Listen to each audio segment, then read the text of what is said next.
सादर नमस्कार करता हूँ।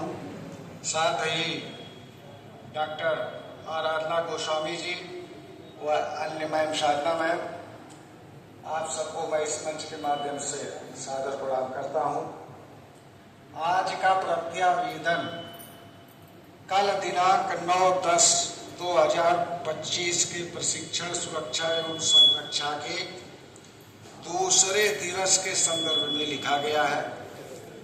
कल दिनांक 9/2/2025 को प्रशिक्षण के प्रारंभ में सर्वप्रथम प्रार्थना सभा में इतनी शक्ति हमें देना दाता, मन का विश्वास कमजोर होना नामक शीर्षक से कराया गया, जिसे मैम लोगों के द्वारा बहुत अच्छे लय और स्वर के साथ प्रस्तुत किया गया, जो बहुत अच्छा लगा। इसके बाद सर द्वारा एक गतिविधि का आयोजन किया गया, जिसका शीर्षक था अटपटे सवाल चटपटे जवाब। इसमें दो खंडों में, दो टीमों में बांटा गया। पहली टीम को जो है क्यों पर प्रश्न बनाना था और दूसरी टीम को क्यों की पर उत्तर लिखना था। तो दोनों टीमों में कई लोगों ने प्रश्न और उत्तर लिखा, जिसे सर द्वारा बखूबी बहुत ही अच्छे तरीके से पढ़ा गया। पढ़ने में और सुनने में दोनों में अच्छा लग रहा था। सर पढ़ रहे थे, हम लोग सुन रहे थे, लेकिन लग रहा था कि कितना अच्छा प्रश्न उत्तर का सामंजस्य है। इसके बाद विद्वान प्रवक्ता डॉक्टर आराधना गोस्वामी मैम द्वारा प्रशिक्षण का क्या उद्देश्य है और इसकी जरूरत किसके लिए है और इस प्रशिक्षण से हम क्या परिवर्तन ला सकते हैं, इस संबंध में विस्तृत रूप से चर्चा की गई। इसके बाद एक आवश्यकता के संबंध में बताया गया, इसके प्रकारों के बारे में बताया गया, जिसमें व्यक्तिगत आवश्यकता, मनोसामाजिक आवश्यकता और आत्मबोध, इन तीनों पर विस्तार पूर्वक चर्चा की गई। और इस दौरान जो है इसके बारे में विस्तृत रूप से बताते हुए प्रशिक्षण के दौरान बहुत हंसी मजाक का भी माहौल बना रहा। सब लोग उत्तर प्रत्युत्तर करते रहे। यह भी एक प्रशिक्षण का हिस्सा है कि क्लास बोर ना हो।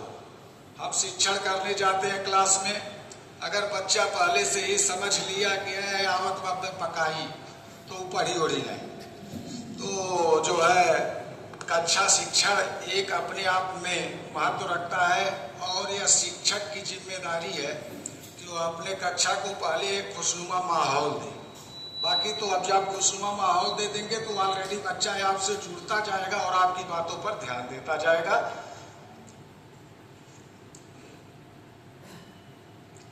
इसमें जो है आवश्यकता शब्द जो आया है, आवश्यकता शब्द में लिखे हैं कि मनुष्य की आवश्यकताएं अनंत है, परंतु उसके पास साधन बहुत सीमित है। वह अपने सीमित साधन का किस प्रकार से उपयोग करे कि उसकी आवश्यकताओं की अधिक से अधिक पूर्ति हो सके। इसके बाद चाय के लिए अवकाश किया गया। इसके बाद अन्य मैम द्वारा स्वास्थ्य एवं स्वच्छता के बारे में विस्तार पूर्वक बताया गया। इसके बाद प्रशिक्षण ले रहे साथियों से स्वास्थ्य को लेकर एक अच्छाई और एक बुराई बताने के लिए प्रेरित किया गया कि आप लोग अपनी एक अच्छाई और एक बुराई बतावें। तो अच्छाई तो सामान्य आवाज में लगभग सबने सुना, लेकिन बुराई के समय गले का वॉल्यूम थोड़ा सा लो हो गया, जिससे बुराई किसी की नहीं सुनी जा सकी। इसके बाद स्वास्थ्य के बारे में बताते हुए स्वास्थ्य की परिभाषा के बारे में बताया गया कि विश्व स्वास्थ्य संगठन के अनुसार स्वास्थ्य को पूर्ण शारीरिक और मानसिक कल्याण की स्थिति के रूप में परिभाषित किया गया है, न कि केवल बीमारी या दुर्बलता की अनुपस्थिति के रूप में। इसके बाद स्वच्छता के प्रकार पर चर्चा की गई। इसके बाद भोजनावकाश घोषित किया गया। पुनः भोजनावकाश के बाद श्री अखंड प्रताप सिंह सर द्वारा आपदा प्रबंधन क्या है इसके बारे में विस्तार से बताया गया, या कितने प्रकार का होता है इसके बारे में भी सारी जानकारियां दी गई। आपदा प्रबंधन के मूल रूप से 2 प्रकार बताए गए। पहला प्राकृतिक आपदा, दूसरा मानव जनित आपदा। इसके बाद उत्तर प्रदेश सरकार द्वारा अधिसूचित आपदा के 11 बिंदुओं को क्रमशः बताया गया। इसके बाद चाय के लिए अवकाश किया गया। चाय पीने के बाद लोग फिर इस सभागार में उपस्थित हुए। इसके बाद पुनः दामिनी ऐप के संबंध में बताया गया कि इसके द्वारा वज्रपात जैसी आपदा की जानकारी हम पहले हासिल कर सकते हैं। और इसके बाद कुछ आवश्यक नंबरों को शेयर किया गया। इसके बाद राष्ट्रगान कराया गया। तत्पश्चात कल का प्रशिक्षण संपन्न हुआ।